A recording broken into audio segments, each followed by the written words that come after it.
ವೀಕ್ಷಕರಿಗೆಲ್ಲ ನಮಸ್ಕಾರ. Welcome to my YouTube channel. Big Boss Kannada season 15ನೇ ವಾರದ ಕಿಚ್ಚನ ಪಂಚಾಯಿತಿ ಅಂತಲೇ ಹೇಳ್ಬೋದು. ಇನ್ನು ಕಿಚ್ಚನ ಪಂಚಾಯಿತಿಯಲ್ಲಿ ಏನೆಲ್ಲ ನಡೆಯುತ್ತೆ ಅಂತ ನಿಮಗೆ ಗೊತ್ತಿದೆ. ಇನ್ನು ವಾರದಲ್ಲಿ ನಡೆದಿರುವಂಥ ಸ್ಪರ್ಧಿಗಳ ಸರಿತಪ್ಪುಗಳ ಬಗ್ಗೆ ಚರ್ಚೆಯನ್ನು ಮಾಡಲಾಗುತ್ತೆ. ಕೆಲವೊಂದಿಷ್ಟು ಸ್ಪರ್ಧಿಗಳಿಗೆ ಖಡಕ್ ಉತ್ತರವನ್ನು ಕೊಡ್ತಾರೆ ಕಿಚ್ಚ ಅಂತಲೇ ಹೇಳ್ಬೋದು. ಇನ್ನು ಕಳೆದ ವಾರ ಮಾರ್ಕ್ ಚಿತ್ರದ ಬಿಡುಗಡೆಯಿಂದಾಗಿ ಕಿಚ್ಚ ಸುದೀಪ್ ಅವರು ತೆರೆ ಮೇಲೆ ಕಾಣಿಸ್ಕೊಂಡಿಲ್ಲ. ಹಾಗೆಯೇ ಇವತ್ತಿನ ಕಿಚ್ಚನ ಪಂಚಾಯಿತಿಯಲ್ಲಿ ಏನೆಲ್ಲ ಆಗುತ್ತೆ ಅಂತ ಕಾದು ನೋಡಬೇಕಾಗಿದೆ. ಇನ್ನು ಈ ವಾರ ಬಿಗ್ ಬಾಸ್ ಮನೆಯಲ್ಲಿ ಏನೆಲ್ಲ ಜಗಳ ಆಯಿತೋ ಅದಕ್ಕೆಲ್ಲ ಕಿಚ್ಚ ಸುದೀಪ್ ಅವರೇ ತೆರೆಯನ್ನು ಎಳಿತಾರೆ. ಹಾಗೆಯೇ ಜಗಳದಲ್ಲಾಗಿರ್ಬೋದು, ಮನೆ ಆ್ಯಕ್ಟಿವಿಟಿಲಾಗಿರ್ಬೋದು, ಎಲ್ಲದರಲ್ಲೂ ಯಾರು ಸರಿ ತಪ್ಪು ಅನ್ನೋದ್ರ ಬಗ್ಗೆ ಕಿಚ್ಚ ಸುದೀಪ್ ಅವರು ಈ ವಾರದಲ್ಲಿ ತಿಳಿಸ್ತಾರೆ. ಹಾಗೆಯೇ ಫ್ಯಾಮಿಲಿ ರೌಂಡ್ನಲ್ಲಿ ಏನೆಲ್ಲ ನಡೆದಿತ್ತು ಅದರ ಬಗ್ಗೆನೂ ಕೂಡ ಚರ್ಚೆ ಆಗುತ್ತೆ. ಹಾಗೆಯೇ ಇವತ್ತಿನ ಸಂಚಿಕೆಯಲ್ಲಿ ಖಡಕ್ ಕ್ಲಾಸ್ ಯಾರಿಗಿದೆ ಅಂತ ನೋಡೋದಾದರೆ ಗಿಲ್ಲಿ, ಕಾವ್ಯ, ಅಶ್ವಿನಿ 3 ಸ್ಪರ್ಧಿಗಳಿಗೂ ಇದೆ ಅಂತಲೇ ಹೇಳ್ಬೋದು. ಯಾಕಂದರೆ ಕಳೆದ ವಾರ ಕ್ಯಾಪ್ಟನ್ ಆಗಿದ್ದಂಥ ಕಾವ್ಯ ಅವರು ಒಂದು ಫ್ಯಾಮಿಲಿ ರೌಂಡ್ನಲ್ಲಿ ಮಿಸ್ಟೇಕ್ನ ಮಾಡ್ತಾರೆ. ಆ ಕಾರಣಕ್ಕೆ ಕಿಚ್ಚ ಸುದೀಪ್ ಅವರಿಂದ ಕ್ಲಾಸ್ ಇದೆ.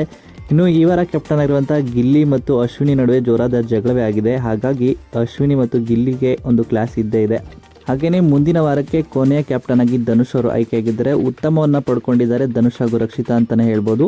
ಇನ್ನು ಕಳಪೆ ಸ್ಪರ್ಧೆ ಅಂತ ನೋಡೋದಾದರೆ ಧ್ರುವಂತ್ ಅಂತಲೇ ಹೇಳ್ಬೋದು. ಹಾಗೆಯೇ ಇವತ್ತಿನ ಸೆಗ್ಮೆಂಟಲ್ಲಿ ಒಂದು ಕಿಚ್ಚನ ಚಪ್ಪಾಳೆ ಕೂಡ ಸಿಗ್ತಾ ಇದೆ.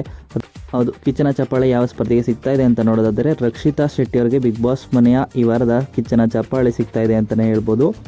ಇನ್ನು ಈ ವಿಡಿಯೋ ಇಷ್ಟ ಆಯಿತು ಅಂದರೆ ವಿಡಿಯೋಗೆ ಲೈಕ್ ಮಾಡಿ. ಬಿಗ್ ಬಾಸ್ ಕನ್ನಡ ಸೀಸನ್ 12ರ ಮತ್ತಷ್ಟು ಹೆಚ್ಚಿನ ವಿಡಿಯೋಗಳಿಗಾಗಿ ನಮ್ಮ ಚಾನಲ್ಗೆ ಸಬ್ಸ್ಕ್ರೈಬ್ ಮಾಡಿ. ಹಾಗೆಯೇ ನಿಮ್ಮ ಪ್ರಕಾರ ಈ ವಾರದ ಕಿಚ್ಚನ ಚಪ್ಪಾಳೆ ಯಾರಿಗೆ ಸಿಗಬೇಕಿತ್ತು ಅಂತ ನಿಮ್ಮ ಅನಿಸಿಕೆಯನ್ನು ಕಮೆಂಟ್ ಮೂಲಕ ಕಮೆಂಟ್ ಮಾಡಿ ತಿಳಿಸಿ.